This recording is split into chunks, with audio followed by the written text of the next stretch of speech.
Selamat sore kepada Pak Ponco dan teman-teman yang sedang melihat presentasi saya pada hari ini. Hari ini saya mewakilkan kelompok saya pada pelajaran manajemen sumber daya manusia dalam materi kompensasi dan benefit. Yang pertama kelompoknya ada Vilani, ada Novale, ada saya sendiri, dan ada Steven. Apa itu kompensasi? Menurut Sedarmayati, segala sesuatu yang diterima karyawan sebagai balas jasa mereka.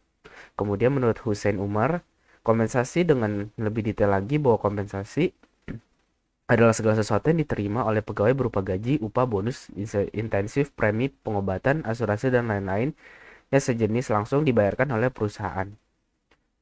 Kemudian ada beberapa jenis dari kompensasi. Yang pertama itu ada gaji atau upah. Gaji atau upah itu biasa yang dia dilihat bisa terima gaji atau terima apa yang dia sudah kerjakan gitu. Terus ada intensif dan bagi hasil. Kayak intensif itu dia misalnya ada mencapai sesuatu untuk perusahaan. Nah, kemudian dia mendapatkan benefit. Kayak contohnya dia mendapatkan asuransi atau apa atau benefit yang sudah ditawarkan oleh perusahaan. Kemudian tujuan dari kompensasi yang pertama itu untuk menarik, mempertahankan dan motivasi para pekerja. Kalau misalnya satu perusahaan itu dia punya kompensasi yang besar, yang unik gitu, dia akan sangat mudah untuk apa namanya menarik banyak orang untuk bekerja di tempat dia. Terus menjamin kesetaraan, memenuhi kewajiban hukum, udah of course lah itu ya kalau untuk mau karena dia ada undang-undang yang mengatur tentang kompensasi ini. Kemudian ada juga dapat dapat juga digunakan untuk reward. Nah, definisi dan tujuan insentif. Bentuk kompensasi yang berorientasi pada hasil kerja di mana produksinya melebihi standar diterapkan oleh perusahaan. Memberikan motivasi pada karyawan untuk meningkatkan kualitas dan kuantitas hasil kerjanya.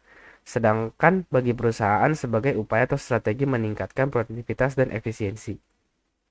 Kemudian tahap menetapkan kompensasi. Yang pertama itu evaluasi dan analisis pekerjaan.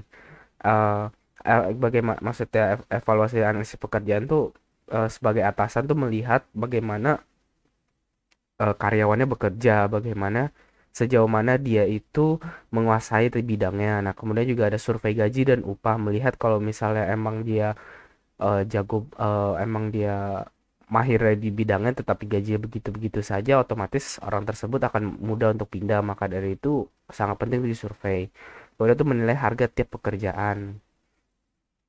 Nah, kemudian itu bentuk insentif ada piece of work, ada production bonus, merit pay, commission, non non monetary insentif, insentif eksekutif. Nah, terus hal yang harus diperhatikan dalam membuat sistem kompensasi.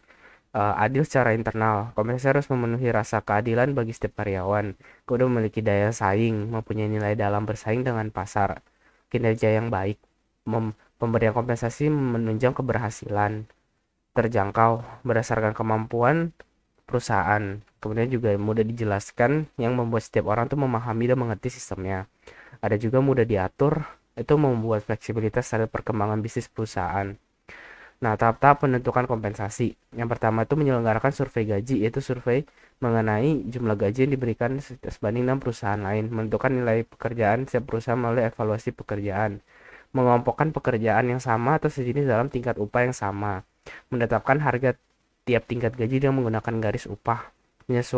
Penyesuaian upah dengan peraturan perundang-undangan yang berlaku. Kesimpulannya adalah bagi perusahaan, karyawan adalah salah satu sumber daya yang sangat dibutuhkan untuk mencapai tujuan perusahaan. Sebaliknya lagi, bagi karyawan yang memiliki berbagai macam kebutuhan, perusahaan juga merupakan salah satu tempat dapat memuaskan kebutuhannya.